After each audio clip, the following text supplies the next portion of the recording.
Tarixda talantliq va harbiy istedodga ega nurg'un qo'mondonlar o'tgan. Ammo qanchalik istedodga ega bo'lishdan qat'iy nazar hayotida bir qatimmi yengilib boqmagan qo'mondon yo'q deyarlik. Biz bugungi sonimizda hayotida 100 qatimdan ortiq urush qatnashgan, ammo bir qatimmi yengilib boqmagan buyuk qo'mondon Xolid ibn Valid bilan tanishib chiqamiz.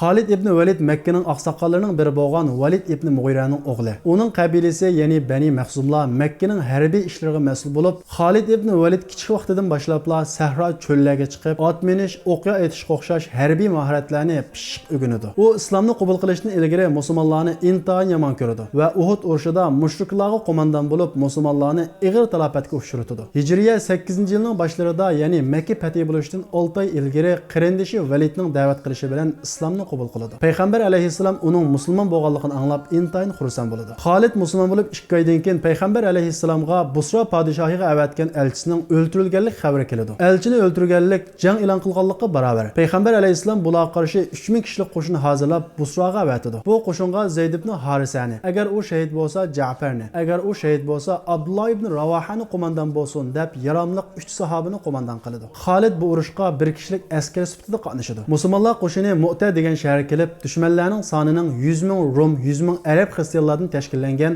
200 ming kishilik qo'shin ekanligini bilib, ular qarshi urush qilish yoki chekinib yordam talab qilish haqida 2 kecha maslahatlashadi. 3-kuni esa urush qilishni qaror qilib, urush ochadi. Urush davomlashib 3-kuni esa eng yuqori pallaga chiqadi va payg'ambar alayhissalom belgilab bergan 3 qo'mondonning hammasi shahid bo'ladi. Musulmonlar qo'shini buyuk qo'shinning oldida qo'mondonsiz xatarlik ahvolda qoladi. Askarlar Xolid ibn Validni qo'mondon qilib saylaydi. Xolid ibn Valid bayroqni qo'lga olib, ilgariga o'xshash qahramonlarcha butun kuchi bilan urush qiladi. Bu kuni uning qo'lida 9 qilich sinadi. Xolid askarlarni tartibga solib, netjuz otlarga shoh so'rtib, takbir to'lab chapqizadi va askarlarning o'rnini davomli almashtirib turadi. Rumlar musulmonlar tarafidan ko'tarilayotgan changtuzonlar va oqshomgi askarlarning atdiganki askarlarga o'xshamaganligini qarab, ularga yordamchi qo'shin kelibdi deb o'ylab, hujumni to'xtatib, ularni kuzatmoqchi bo'ladi. Xolid bu fursatni ching tutib, askarlarni asta-asta chekindirib, 200 ming kishilik qo'shinning oldidan 3000 ga yaqin musulmon qo'shinni saq-salomat qaytarib keladi. Bu urushda musulmonlardan faqat 12 odam shahid bo'ladi. Rumlardan 3350 odam o'ladi. Payg'ambar alayhissalom ular kelishdan ilgari 3 qo'mondonning shahid bo'lganligini va bayroqni Allohning qilishlaridan bir qilishining olganligini oldin xabar beradi va shundan boshlab Xolid ibn Valid Sayfullah, ya'ni Allohning qilichi deb ataladi. Xolid ibn Valid Yarmuk, Valja va Yamama urush qatorliq 100 ga yaqin urushlar qatnashgan bo'lib, musulmon vaqtida bo'lsin yoki mushrik vaqtida bo'lsin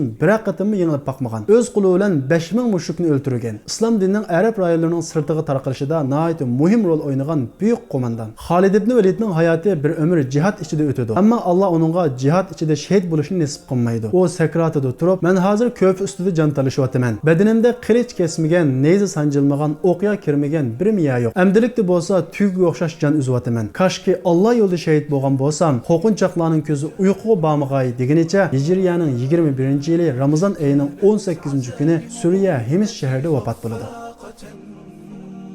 والله أكبر في السماء تتعالى والله أكبر في السماء تتعالى والله أكبر في السماء تتعالى